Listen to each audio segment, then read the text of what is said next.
Police भर्ती contract पे होगी, इस तरह की सरकार ने निर्णय लिया है 11 महीने के, किस तरह से आप देखते हैं? नहीं, ये पूरा देश देख रहा है कि किस तरीके से ये देश को किस तरह ले जा रहे हैं। पहले आर्मी में इस तरह की बात आई थी कि आर्मी में भी जो सिपाही होंगे, हमारे सोल्जर्स होंगे, उनको भी कॉन्ट्रैक्ट बेसिस के चक्कर बनाया जा रहा था। अब यहाँ महाराष्ट्र में पुलिस को भी अगर आप कॉन्ट्रैक्ट बेसिस पे लेंगे, मुंबई शहर में जैसे लोगों के पास घर नहीं होता है तो वो आते हैं और लिव इन लाइसेंस पे रहते हैं, उसी तरह से ये कॉन्ट्रैक्ट बेसिस होगा। अगर कॉन्ट्रैक्ट बेसिस पे जब कोई पुलिस वाला काम करेगा तो उसका मतलब क्या रहेगा, उसकी उस काम के प्रति डिवोशन कितनी रहेगी। मेरे ख्याल से ये बहुत ही गलत निर्णय है। चाहे वो देश की आर्मी हो या देश की सिपाही हो या पुलिस हो, ये सब परमानेंट जॉब होना चाहिए। और इसी से पूरी दुनिया के अंदर आप देखेंगे जितने भी देश हैं वो सब में इस तरीके से सबको परमानेंट जॉब दिया जाता है, कॉन्ट्रैक्ट जॉब पे कहीं किसी को रखा नहीं जाता। अंधेरी में लैंडस्लाइड होता है कई घरों में, अभी मुंबई में कई इमारतें जो जर्जर है, खतरनाक स्थिति में। महानगर पालिका में बीजेपी के पालक मंत्री का ऑफिस खुल जाता है। देखिए, लैंडस्लाइड और आज भी जो है अलर्ट मुंबई शहर में है।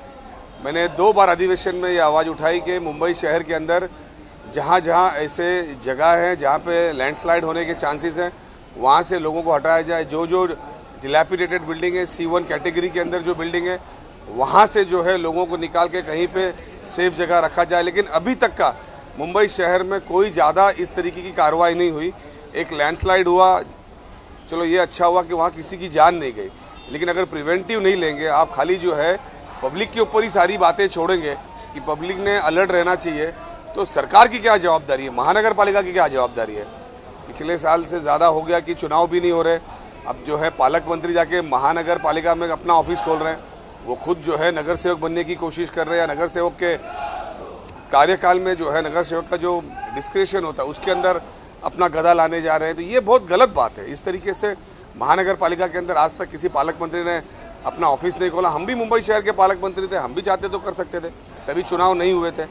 लेकिन ये बहुत ही गलत पता है और मेरे ख्याल से जो नगर सेवक होंगे उनके ऊपर कहीं ना कहीं ये बहुत ही अत्याचार होगा। गार्डियन मिनिस्टर का दफ्तर तो खुला ही है, लेकिन बीजेपी के जितने भी पार्षद हैं, कहा यह गया है कि हर एक पार्षद जो है वो 1 हफ्ते में रोजाना जाकर वहाँ पे ये दफ्तर में बैठेगा और हाजिरी लगाएगा। किस तरीके से देखते हैं? 1.5-2 साल से तो एडमिनिस्ट्रेटर के तौर पे BMC आयुक्त देख रहे हैं, लेकिन इस तरीके से ऑफिस खोलना और हाजिरी लगाना। मैं तो वही कहता हूँ कि जितने भी नगर सेवक थे, चाहे किसी भी पार्टी के होंगे, चाहे बीजेपी के, कांग्रेस के, समाजवादी के, एनसीपी के, इन सब का इलेक्शन का जो टाइम है वो ख़त्म हो गया। अब ये एक्स कॉरपोरेटर हो गए।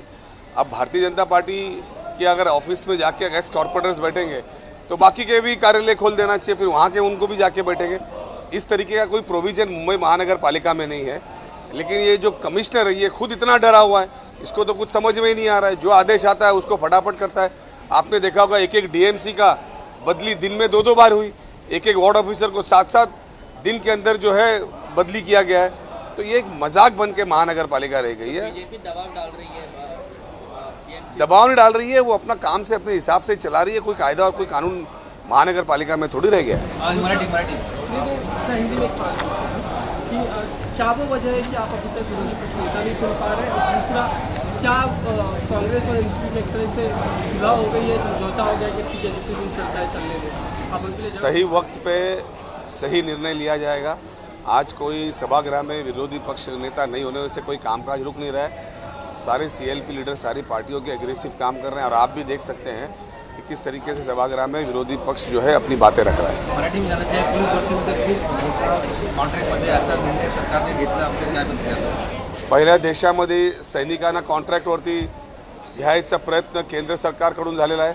आता राज्य सरकार ही त्यांचे मार्गावर चाललेली आहे। जर पोलिसांनाही तुम्ही कंत्राटवरती ठेवलं म्हणजे ते पोलीस राहणार की सिक्युरिटी गार्ड राहणार हे आपल्याला निश्चित करावं लागेल। ज्या पद्धतीने कुठलाही देश असू दे, कुठलाही राज्य असू दे, प्रत्येक ठिकाणी जर आपण जगात बघायला गेलो तर सगळे जे पोलीसवाले असतात, आर्मी असतात, हे परमनंट असतात आणि परमनंट असला की त्यांची निष्ठा पण जीव द्यायची असते। कॉन्ट्रॅक्टवरती असलं तर त्याला कुठपर्यंत ते काम करतील? 11-11 महिना किंवा 3-3 वर्षामध्ये जर कोणाला कॉन्ट्रॅक्टवरती ठेवलं तर ते केस कसे डिटेक्ट करतील, ते पूर्ण जस्टिस कसे करतील? मला वाटतं हे चुकीची प्रथा आहे, हे कुठेतरी थांबली पाहिजे। लँडस्लाइड झाला आहे आणि पालकमंत्रीचा ऑफिस आहे BMC मध्ये। मी अधिवेशनामध्ये मागच्या आठवड्यात सांगितलं होतं की तुम्ही फक्त अलर्ट करत जाऊ नका. मुंबईमध्ये जिथे जिथे लँडस्लाईड होण्याची शक्यता आहे तिकडनं लोकांना काढावा. त्याच परस मुंबईमध्ये जेवढे C1 कॅटेगरीचे किंवा डिलॅपिडेटेड बिल्डिंग आहेत त्यातनं लोकांना बाहेर काढा. कारण फक्त लोकांना अलर्ट करून चालणार नाही. लोकांचा जीव शेवटी जाणार आणि जीव गेल्यानंतर जर तुम्ही त्यांना पैसे दिले त्याचा काही अर्थ राहणार नाही. आणि म्हणूनच अजूनपर्यंत मला कुठेही मुंबईमध्ये कलेक्टर किंवा महानगरपालिकाच्या आयुक्तांनी दोघेंनी मिळून कुठल्याही बिल्डिंगला एविक्ट करायचं काम केलं आहे किंवा लोकांना परस्पर आजूबाजू कुठे शिफ्ट करायचं काम केलेलं आहे हा दिसत नाही. तुम्ही बघा अशीच जर परिस्थिती राहिली तर दुर्घटना कधीही मुंबईमध्ये होऊ शकते. कारण बरीच बिल्डिंग आहेत जे 100 वर्षापेक्षा जास्त आहे. अजूनही मी त्यांना आज आवाहन करतो की तुम्ही असे जे लोक डिलॅपिडेट बिल्डिंगमध्ये मजबूरीने राहत आहेत त्यांना कुठेतरी शिफ्ट करावा. आणि आपण बघा की ज्या पद्धतीने आज वर्षपेक्षा जास्त झालं आहे महानगरपालिकाची निवडणुका झालेल्या नाही. आता पालकमंत्री स्वतः जाऊन तिकडे महानगरपालिकामध्ये स्वतःचं कार्यालय उघडतोय. हे कुठेतरी येणाऱ्या काळामध्ये जे नगरसेवक आहेत त्यांचे कुठं हक्क मारण्याचं काम हा शासनाकडून चालू आहे. हे कदाचित योग्य नाही मुंबई शहरासाठी. ABP माझा, उघडा डोळे बघा नीट.